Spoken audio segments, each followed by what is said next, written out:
بسم الله الرحمن الرحيم. باب كيف كان بدء الوحي إلى رسول الله صلى الله عليه وسلم وقول الله عز وجل إنا أوحينا إليك كما أوحينا إلى نوح والنبيين من بعده. وبه قال حدثنا الحميدي قال حدثنا سفيان قال حدثنا يحيى بن سعيد الأنصاري قال أخبرني محمد بن إبراهيم التيمي أنه سمع علقمة بن وقاص الليثي يقول سمعت عمر بن الخطاب رضي الله عنه على المنبر يقول سمعت رسول الله صلى الله عليه وسلم يقول إنما الأعمال بالنيات وإنما لامرئ ما نوى فمن كانت هجرته إلى دنيا يصيبها أو إلى امرأة ينكحها فهجرته إلى ما هاجر إليه أو كما قال عليه الصلاة والسلام.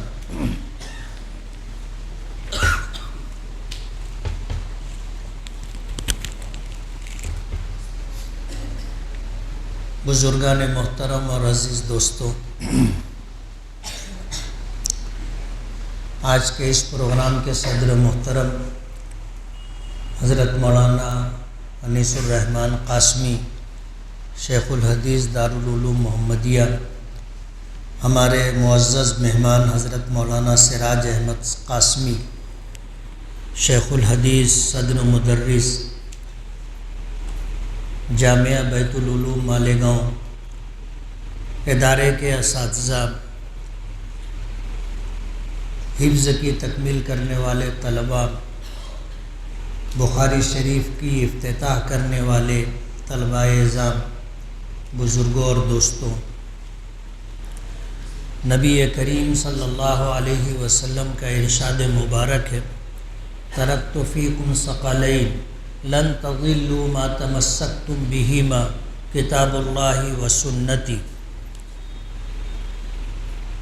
نبی کریم صلی اللہ علیہ وسلم نے فرمایا، میں تم میں دو ثقیل وزندار چیزیں چھوڑ کر کے جا رہا ہوں، اگر تم اسے مضبوطی سے تھامے رہو گے تو کبھی گمراہ نہیں ہوگے.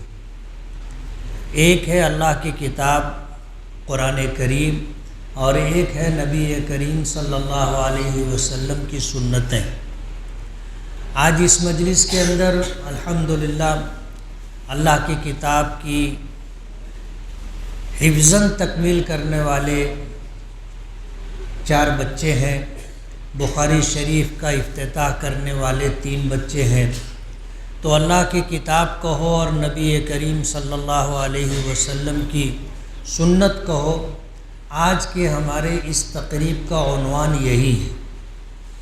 حفظ قرآن پاک اللہ پاک کی بہت بڑی نعمت ہے، اور یہ نعمت اللہ تعالیٰ جسے چاہتا ہے اسے دیتا ہے، جسے پسند کرتا ہے اسے دیتا ہے.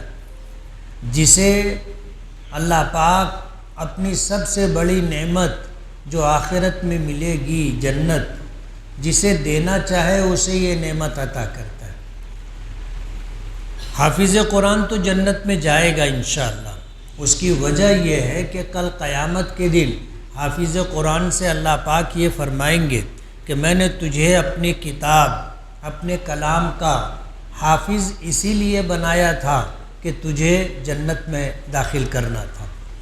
حدیث پاک میں یہ بھی آتا ہے کہ ایک حافظ کی وجہ سے اس کے خاندان کے 10 ایسے افراد جو جنت میں جانا چاہیں گے یا اپنی بدعمالیوں کی وجہ سے اللہ کے عذاب کے مستحق ہوں گے، حافظ قرآن کی سفارش پر اللہ پاک انہیں جنت کا داخلہ عطا کریں گے.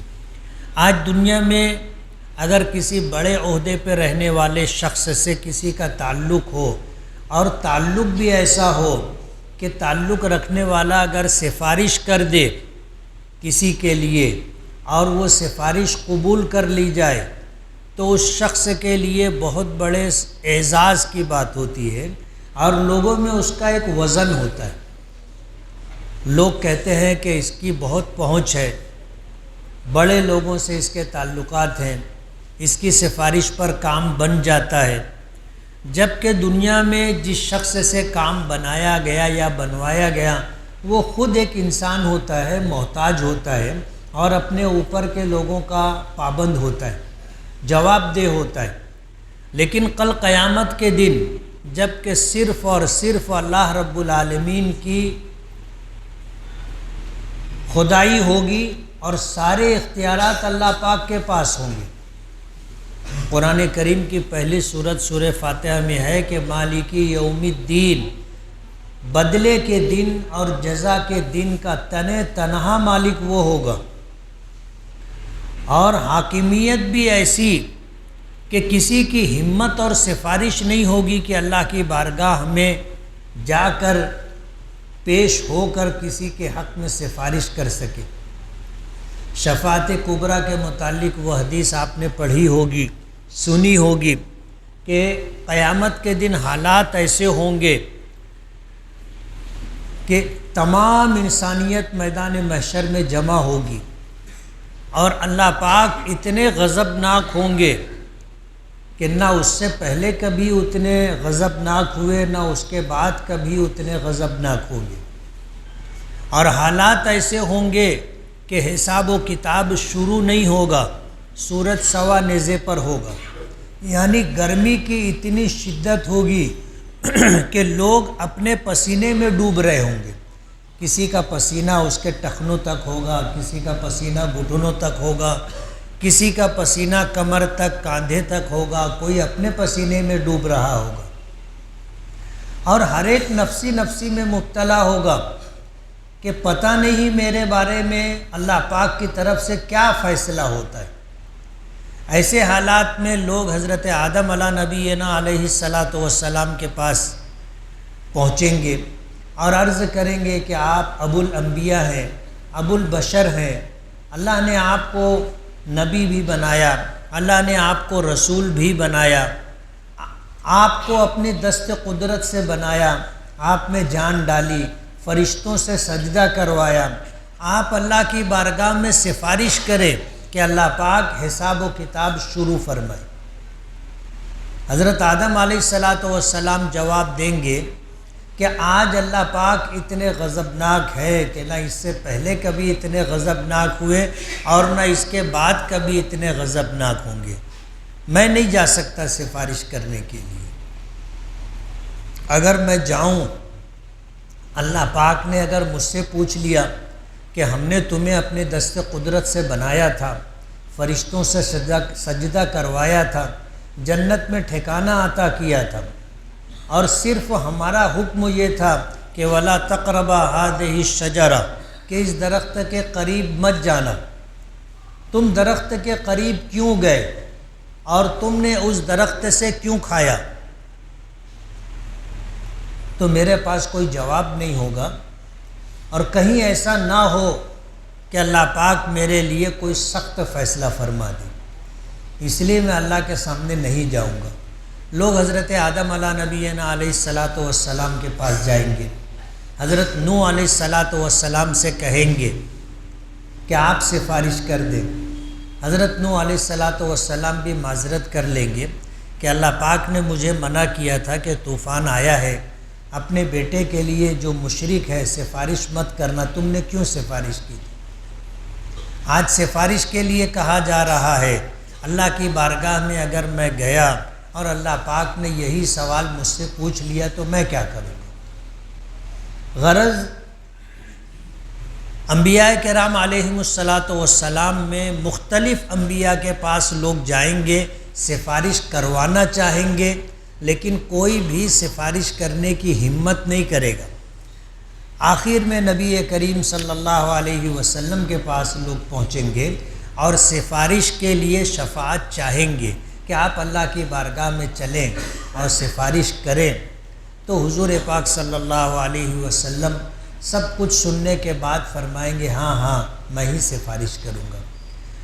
امام بخاری رحمۃ اللہ علیہ نے اپنی کتاب میں یہ حدیث ذکر کی ہے کہ نبی کریم صلی اللہ علیہ وسلم اللہ کی بارگاہ میں جائیں گے اور عرش کے نیچے سجدہ ریز ہوں گے، اور اتنا لمبا سجدہ کریں گے کہ دنیا بھر کے سجدے اس سجدے کا مقابلہ نہیں کر سکتے۔ اللہ پاک کی طرف سے حکم ہوگا ارفع راسک، میرے محبوب اپنا سر اٹھائیے، سل تعطا، مانگو، سوال کرو دیا جائے گا، واشفع تشفع، سفارش کرو سفارش قبول کی جائے گی۔ حضور پاک صلی اللہ علیہ وسلم فرماتے ہیں کہ اللہ تعالیٰ مجھ پر اس وقت اپنی حمد کے ایسے کلمات القا کرے گا جس کو آج میں نہیں جانتا، اور پھر حضور پاک صلی اللہ علیہ وسلم اللہ کی بارگاہ میں مدعا پیش کریں گے کہ حساب و کتاب شروع کیا جائے۔ اللہ پاک حساب و کتاب شروع کریں گے، اس کو شفاعت کبریٰ کہتے ہیں، جس کا فائدہ حضرت آدم علیہ السلام سے لے کر حضرت عیسیٰ تک، اور پھر حضرت آدم علیہ السلام سے لے کے قیامت تک آخری انسان سب کو اس کا فائدہ ہوگا اور حساب و کتاب شروع کیا جائے گا۔ تو اسے شفاعت کبریٰ کہتے ہیں۔ اللہ کی بارگاہ میں پہنچ کر کے نبی کریم صلی اللہ علیہ وسلم شفاعت فرمائیں گے۔ ایسے حالات میں ایک حافظ قرآن کی سفارش پر 10 لوگوں کو اللہ پاک جنت عطا فرمائیں گے۔ یہ معمولی نعمت نہیں ہے، اللہ سب کو یہ مقام عطا نہیں کرتا۔ قیامت کے متعلق آتا ہے کہ لوگ نفسی نفسی میں مبتلا ہوں گے کہ میرا کیا ہوگا، میرا کیا ہوگا۔ ایسے حالات میں حافظ قرآن سفارش کرے گا اور اللہ اس کی سفارش قبول فرمائے گی۔ حافظ قرآن کے ماں باپ کو میدان محشر میں نور کا منبر عطا کیا جائے گا جس پر وہ تشریف فرما ہوں گے۔ حافظ قرآن کو ایسا تاج پہنایا جائے گا جس کی روشنی چاند سورج سے زیادہ ہوگی۔ جن کو معلومات نہیں ہے وہ سمجھیں گے کہ شاید یہ سابقہ انبیاء کرام علیہم السلام سے تعلق رکھتے ہیں، یعنی اللہ کے نبیوں میں سے کوئی نبی ہیں۔ حضور پاک صلی اللہ علیہ وسلم فرماتے ہیں کہ یہ نبی نہیں ہوں گے، حافظ قرآن کے ماں باپ ہوں گے۔ اللہ پاک یہ مقام انہیں عطا کرے گا۔ اتنی بڑی نعمت اللہ پاک نے ان بچوں کو عطا کی، مگر ان کے لیے بھی، اس کے لیے بھی کچھ شرط ہے۔ ان شرطوں میں سے ایک شرط یہ ہے کہ آج اللہ نے یہ نعمت عطا کی ہے حفظ قرآن پاک کی، تو یہ نعمت باقی رہے۔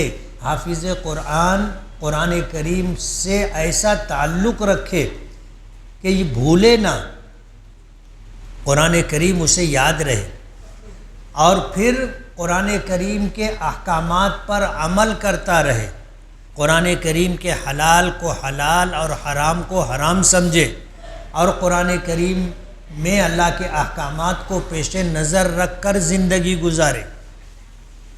یہ شرط ہے۔ حفظ کر کے اگر آدمی بھول گیا تو قیامت کے دن اللہ پاک اسے اندھا اٹھائیں گے، یعنی میدان محشر میں پہنچے گا تو آنکھیں نہیں ہوں گی۔ کل اللہ کی بارگاہ میں جب وہ نابینا ہو کر کے پہنچے گا تو وہ کہے گا لما حشرتنی اعمی، کہ آپ نے مجھے اندھا کیوں اٹھایا؟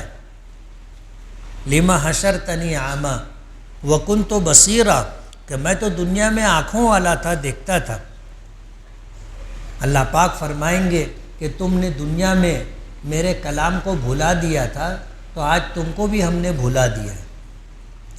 یعنی قرآن کریم اگر حفظ کرنے کے بعد آدمی بھول گیا اور حافظ بننے کے بعد اس نے اپنی عزت کا پاس و لحاظ نہیں رکھا، اللہ کے احکامات کو پیش نظر نہیں رکھا، تو عذاب اور پکڑ بھی اتنی ہی سخت ہے۔ اس لیے اللہ نے یہ نعمت عطا کی ہے، اس نعمت کو باقی رکھنے کی اور محفوظ رکھنے کی فکر ضروری۔ آج کی اس مجلس میں 4 بچوں نے قرآن کریم کی حفظاً تکمیل کی ہے۔ کسی ادارے سے کسی ایسے ایک بچے کا بھی قوم و ملت کو مل جانا اس ادارے کی کامیابی کی دلیل ہوتی۔ ضروری نہیں ہے کہ حافظ قرآن بننے والوں کی بڑی تعداد ہو، تب ادارہ اپنے مقصد میں کامیاب ہوگا۔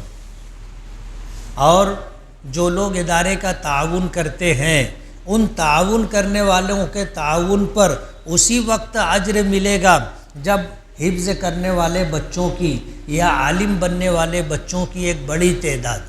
ایسا کچھ بھی نہیں، اللہ کا احسان ہے مالیگاؤں پر کہ آج سے نہیں 1 صدی پہلے سے ہمارا یہ شہر اس معاملے میں بیدار رہا ہے۔ آج جامعہ بیت العلوم کے شیخ الحدیث ہماری مجلس کی رونق ہیں۔ الحمدللہ جامعہ بیت العلوم 100 سال سے زیادہ عرصہ گزر گیا، الحمدللہ اس کی بنیاد ڈالی گئی تھی، اس وقت سے لے کر کے آج تک الحمدللہ وہ ادارہ بافیض ہے۔ حفاظ کرام کی، علماء کرام کی ایک بڑی تعداد الحمدللہ اس ادارے سے فیض حاصل کر کے پورے مہاراشٹر میں بلکہ مہاراشٹر سے باہر دیگر صوبوں میں بھی دین کی خدمت کر رہی ہے۔ تو ہمارا شہر مالیگاؤں الحمدللہ بیدار شہر رہا ہے، اور 1 سے زائد ادارے ایسے ہیں جہاں الحمدللہ حفظ قرآن پاک کی کلاسیں بھی ہیں اور عالمیت کی کلاسیں یعنی دور شریف تک کی کلاسیں، اور وہاں سے بچے الحمدللہ فارغ ہوتے ہیں اور اپنے اپنے علاقوں میں اللہ تعالیٰ دین کی جس طرح خدمت چاہتا ہے ان سے خدمت لے رہا ہے اور وہ خدمت انجام دے رہے۔ آج کی اس مجلس میں ہمارے ان بچوں نے بخاری شریف کی پہلی حدیث پڑھی۔ عموماً سالانہ پروگرام کبھی تو ایسا ہوتا ہے کہ ختم بخاری شریف کی تقریب سالانہ پروگرام سے الگ ہفتہ 15 دن پہلے کر لی جاتی، اور پھر سالانہ جلسہ ہوتا ہے، یعنی بچے امتحان دیتے ہیں، ان کا رزلٹ تیار ہو جاتا ہے، رزلٹ تقسیم کیا جاتا ہے، اور سالانہ جلسہ ہوتا ہے، اس میں ان کو سند دی جاتی ہے۔ حفظ کرنے والے بچوں کو اور عالمیت کی تکمیل کرنے والے بچوں کو سند فراغت دی جاتی۔ کچھ بڑے ادارے ایسے ہیں جن کو جلسہ کرنے کی ضرورت نہیں ہوتی، جیسے دارالعلوم دیوبند، اس کا سالانہ جلسہ نہیں ہوتا۔ اس ادارے کی کارکردگی اتنی زبردست ہے کہ اس ادارے کو اپنی کارکردگی پیش کرنے کے لیے سالانہ جلسہ کرنے کی ضرورت محسوس نہیں ہوتی۔ الحمدللہ ہندوستان ہی نہیں، ہندوستان سے باہر بھی اس ادارے کو ایسا اعتماد اور یقین ہے کہ یہ ادارہ اپنے مقصد میں کتنا کامیاب ہے، لوگ ادارے کا بھرپور تعاون کرتے ہیں۔ لیکن دیگر اداروں کو اپنی کارکردگی پیش کرنے کے لیے سالانہ جلسہ لینا پڑتا ہے، اور وہ معاونین اور علم دین سے تعلق رکھنے والے حضرات جو سالانہ پروگراموں میں دعوت دی جائے تو تشریف لاتے ہیں، ان کے سامنے اپنی کارکردگی رکھنی پڑتی ہے کہ ادارہ اپنی خدمات کے تئیں کیا کچھ کر رہا ہے یہ بتانا پڑتا ہے، تاکہ تعاون کرنے والوں کو بھی اطمینان رہے کہ ہم جس ادارے کا تعاون کر رہے ہیں ادارہ اپنے مقصد میں کامیاب ہے الحمدللہ۔ تو کچھ بچوں نے بخاری شریف کی پہلی حدیث پڑھی۔ حضرت عمر ابن خطاب رضی اللہ تعالی عنہ نے منبر رسول پر کھڑے ہو کر کے دوران خطبہ یہ حدیث سنائی تھی کہ انما الاعمال بالنیات وانما لامرئ ما نوى فمن كانت هجرته الى الله ورسوله فهجرته الى الله ورسوله ومن كانت هجرته الى دنيا يصيبها او الى امرأة ينكحها فهجرته الى ما هاجر الیہ۔ بخاری شریف میں امام بخاری رحمۃ اللہ علیہ نے یہ پہلی حدیث ذکر کی ہے، اور اس پر اتنا کچھ کہا جاتا ہے کہ آدمی روزانہ گھنٹہ 2 گھنٹہ اس پر بات کرتا ہے، اور ہفتہ 15 دن اور مہینوں یہ سلسلہ چلتا رہتا ہے۔ اللہ کے نبی صلی اللہ علیہ وسلم کے ارشادات دریا بقوزہ ہوتے، آپ کے ارشادات بہت مختصر ہوتے ہیں، لیکن ان کی وسعت دریا کی طرح ہوتی ہے کہ الفاظ میں اسے چند جملوں میں بیان کر دیا گیا، لیکن اس سے پیچھے پوری ایک دنیا ہوتی ہے جس کا جاننا عام انسانوں کے لیے ضروری ہوتا ہے۔ علماء کرام نے الحمدللہ انما الاعمال بالنیات اس پوری حدیث کے اوپر لمبی چوڑی بحثیں کی۔ اس پر گفتگو انشاءاللہ ادارے کے شیخ الحدیث فرمائیں گے، لیکن کسی بھی کتاب کے سلسلے میں چند باتیں جاننا ضروری، اور اس لیے ضروری ہے جاننا کہ کتاب پڑھنے والے کو کتاب کی اہمیت کا احساس ہو۔ آج یہ کتاب جو بخاری شریف آپ کے سامنے ہے، یہ معمولی کتاب نہیں، معمولی کتاب نہیں ہے، اتنی عظیم کتاب ہے کہ بعض محدثین نے خواب میں نبی کریم صلی اللہ علیہ وسلم کی زیارت کی تو نبی کریم صلی اللہ علیہ وسلم نے خواب میں اس کتاب کو اپنی کتاب قرار دیا۔ فرمایا کیا تم نے میری کتاب نہیں پڑھی؟ تو انہوں نے پوچھا کہ اللہ کے رسول صلی اللہ علیہ وسلم آپ کی کتاب کون سی ہے؟ تو فرمایا کہ بخاری شریف، جسے محمد ابن اسماعیل بخاری نے ترتیب دیا۔ تو اس کتاب کو نبی کریم صلی اللہ علیہ وسلم نے اپنی کتاب قرار دیا۔ تو کتاب کے پڑھنے والوں کو کتاب کی اہمیت کا اندازہ ہو کہ ہم جس کتاب کو پڑھ رہے ہیں اس کتاب کا دینی علوم میں اور علمی دنیا میں اس کا کیا مقام ہے، اس کے مقام و مرتبے کا اندازہ آپ اس سے کر سکتے ہیں کہ قرآن کریم جس طرح اللہ کی کتاب ہے، کتاب اللہ کہلاتی ہے، کلام اللہ ہونے کا شرف جسے حاصل ہے، حدیث کی کتابوں میں بخاری شریف کو یہ مقام و مرتبہ حاصل ہے کہ اللہ کے نبی صلی اللہ علیہ وسلم نے اسے اپنی کتاب قرار دیا ہے۔ کتاب کے مصنف کون ہیں، ان کا کیا تعارف ہے، کتاب کس فن پر ہے، اس فن کا جاننا اور اس کتاب سے متعارف ہونا، یہ چند چیزیں ہوتی ہیں۔ صاحب کتاب، کتاب اور فن کتاب، یہ کتاب کس فن میں ہے، ان تین چیزوں کا جاننا ضروری ہے۔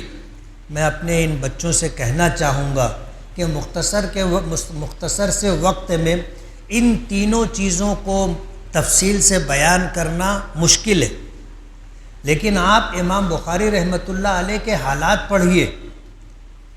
امام بخاری رحمۃ اللہ علیہ کیسی عظیم المرتبت شخصیت تھی، معمولی شخصیت نہیں تھی۔ کسی نے خواب میں دیکھا کہ نبی کریم صلی اللہ علیہ وسلم تشریف فرما ہے اور ایک شخص جو ہے آپ پر پنکھا جھل رہا ہے تاکہ آپ کے جسم اطہر پر کوئی کیڑا، کوئی مکھی وغیرہ نہ بیٹھے۔ تعبیر جاننی چاہیے تو بتایا گیا کہ یہ وہ شخص ہوگا جو نبی کریم صلی اللہ علیہ وسلم کے فرمودات، آپ کے ارشادات، آپ کی حدیثوں میں سے ایسی ساری چیزوں کو ہٹائے گا اور اصل بات کو محفوظ رکھنے کی کوشش کرے گا کہ اس میں آپ کی بات کے علاوہ کوئی بات شامل نہ ہو سکے۔ حدیث پاک میں ایسا کوئی لفظ نہ آ جائے، ایسا کوئی جملہ نہ آ جائے جو آپ کا نہیں ہے، اور وہ پنکھا جھلنے والے امام بخاری رحمۃ اللہ علیہ، تو معمولی بات نہیں ہے۔ اللہ کا بے پناہ کرم اور احسان ہے کہ امام بخاری رحمۃ اللہ علیہ کی شخصیت متفق علیہ شخصیت ہے۔ پوری علمی اور اسلامی دنیا میں اللہ پاک نے امام بخاری رحمۃ اللہ علیہ کو جو مقام دیا ہے اس کا اعتراف ہر ایک کو ہے۔ کسی کو ان کی شخصیت اور ان کے عظیم المرتبت اور ان کے علمی مقام کے تعلق سے اختلاف نہیں ہے، کوئی شک شبے والی بات نہیں ہے۔ امام بخاری رحمۃ اللہ علیہ کو یہ مقام ایسے ہی نہیں مل گیا تھا۔ امام بخاری رحمۃ اللہ علیہ نے بڑی محنت کی۔ بچپن میں ہی والد کا انتقال ہو گیا تھا، یتیم تھے، ماں نے تربیت کی، بڑے بھائی نے سہارا دیا۔ اللہ نے ایسا زبردست قوت حافظہ اور ایسی یادداشت عطا کی تھی کہ جو بات ایک مرتبہ سن لیتے تھے وہ ازبر ہو جاتی تھی، محفوظ ہو جاتی تھی، یاد رہتی تھی۔ اور ظاہر بات ہے کہ جب اللہ پاک کسی کو مقام و مرتبہ دینا چاہتا ہے تو اسباب اور وسائل عطا کر دیتا ہے۔ ہر کے بر مسند نشست صاحب مسند شد، جب اللہ پاک کسی کو کوئی مقام دینا چاہتا ہے اور تو لوگوں کے دلوں میں بات ڈال دیتا ہے کہ اس کو کرسی پہ بٹھانا چاہیے، اس سے یہ کام لینا چاہیے، لوگ ان کو وہ کام دے دیتے ہیں، ذمہ دار بنا دیتے ہیں۔ اللہ پاک ان میں صلاحیت ڈال دیتا ہے اور اسی صلاحیت کی بدولت وہ شخص اللہ کے فضل سے کام کرتا ہے اور اللہ کی بارگاہ میں وہ کام قبول بھی ہو جاتا ہے۔ امام بخاری رحمۃ اللہ علیہ کو اللہ نے بچپن سے ہی یہ خوبیاں اور صلاحیتیں عطا کی تھیں، جو مقام و مرتبہ اللہ پاک انہیں دینا چاہتے تھے اس مقام و مرتبے کے لیے جو ضروری چیزیں تھیں اللہ نے دے دی تھی۔ زبردست قوت حافظہ تھا اور امام بخاری رحمۃ اللہ علیہ نے اس کا بھرپور استعمال بھی کیا، کوتاہی نہیں کی۔ بسا اوقات ایسا ہوتا ہے کہ اللہ پاک کسی کو صلاحیت دیتا ہے، وقت بھی دیتا ہے، موقع بھی دیتا ہے، لیکن وہ ان صلاحیتوں کا استعمال نہیں کر پاتا تو محروم رہ جاتا ہے۔ اس لیے اللہ نے کوئی خوبی، کوئی صلاحیت اور موقع دیا تو اس کو ضائع نہیں کرنا چاہیے، اس کو ضائع نہیں کرنا چاہیے۔ یہ اللہ تعالیٰ کے انصاف کے خلاف ہے کہ اللہ پاک کسی کو موقع نہ دے، ایسا نہیں ہوتا۔ اللہ پاک سب کو موقع دیتے ہیں، جس لائن میں جو انسان ہوتا ہے اس کو موقع ملتا ہے۔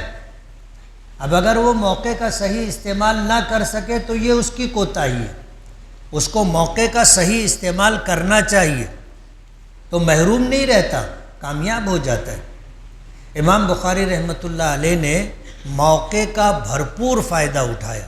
اللہ نے جو خوبیاں، جو صلاحیتیں دی تھیں ان صلاحیتوں کا بھرپور فائدہ اٹھایا اور اللہ نے وہ مقام دیا کہ آج اگر ان کے مقام و مرتبے کو ہم دیکھنا چاہیں اور اپنا سر چہرہ آسمان کی طرف کریں تو ہماری پگڑی نیچے گر جائے گی۔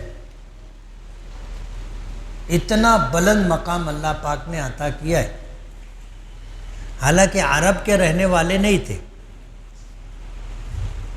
رہنے والے بخارا کے تھے، اسی لیے ان کو امام بخاری رحمۃ اللہ علیہ کہا جاتا ہے۔ کوئی بخاری ان کا نام نہیں تھا، بخاری تو ان کو اس لیے کہا جاتا ہے کہ وہ بخارا کے رہنے والے تھے۔ مالیگاؤں کے رہنے والوں کو مالیگاؤں کہا جاتا ہے، مکے کے رہنے والوں کو مکی کہا جاتا ہے، مدینے کے رہنے والوں کو مدنی کہا جاتا ہے۔ تو امام بخاری رحمۃ اللہ علیہ بخارا کے رہنے والے تھے، جو روس کا ایک علاقہ ہے۔ لیکن کہتے ہیں نا کہ اللہ پاک اگر کسی کو نوازنا چاہے تو ضروری نہیں ہے کہ اس میں پہلے سے یہ صلاحیت اور خوبی ہو۔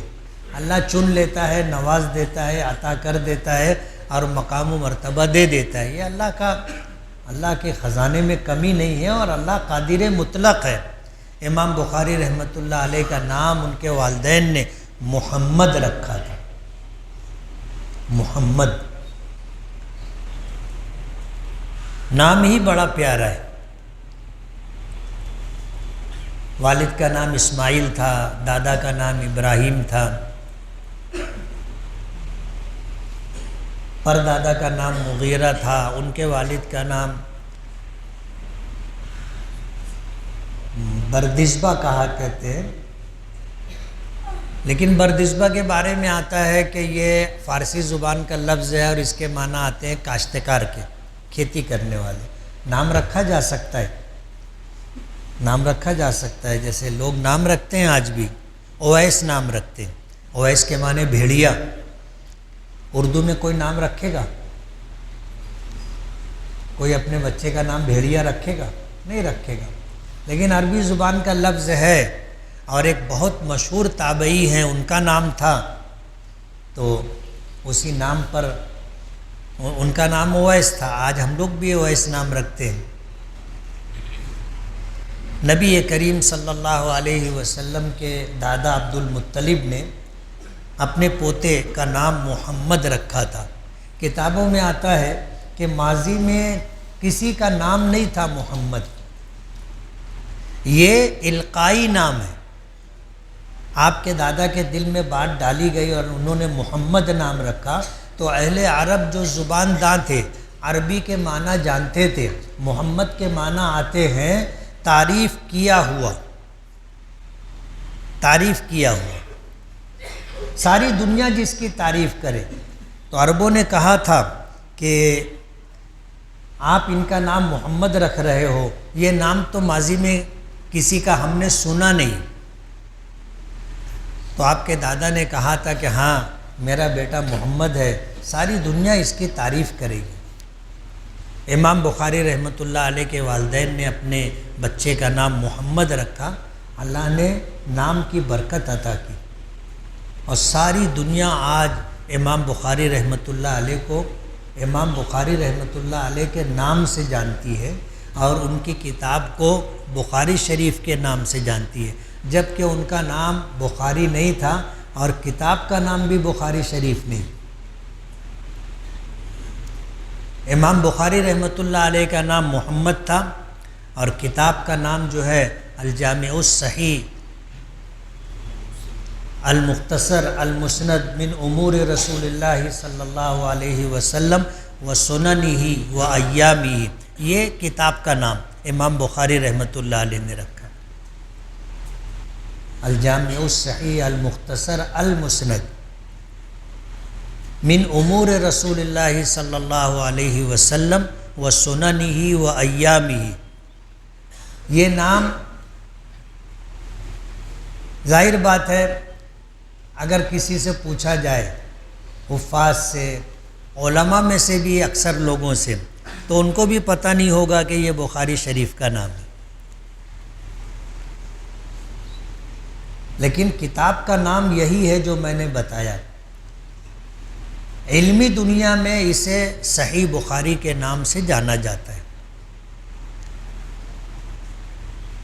یہ ہم اپنے جاننے اور پہچاننے کے اعتبار سے کہتے ہیں، تو کتاب کے مؤلف کا نام اور اس کا صحیح تعارف ہو، اور یہ کتاب کیا ہے، کس فن پر ہے، ان چیزوں کا جاننا ضروری ہے۔ اگر آپ کو امام بخاری رحمۃ اللہ علیہ کی عظمت کا اندازہ ہوگا، امام بخاری رحمۃ اللہ علیہ کی شخصیت کا اندازہ ہوگا، ان کی علمی اور عملی خدمات کی جانکاری ہوگی، تو اس کتاب کے پڑھنے اور پڑھانے میں آپ کو مزہ آئے گا، اس کا جاننا ضروری۔ اس لیے آپ امام بخاری رحمۃ اللہ علیہ کے حالات پڑھیں، شروع میں ہی پہلے صفحے سے ہی امام بخاری رحمۃ اللہ علیہ کے حالات ہیں، پھر کتاب کا تعارف ہے، اور اس کے بعد فن حدیث کا جو ہے ایک لمبا چوڑا تفصیلی تعارف ہے، جس کو مقدمہ کہا جاتا ہے، مقدمہ صحیح بخاری۔ اس کو جاننا اور اس کو پڑھنا ضروری۔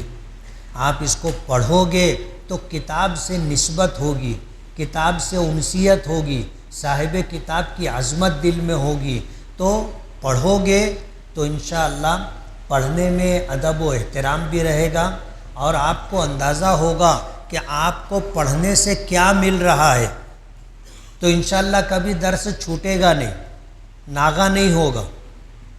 اگر آپ کو معلوم ہوگا کہ میں پڑھوں گا تو مجھے کیا ملے گا،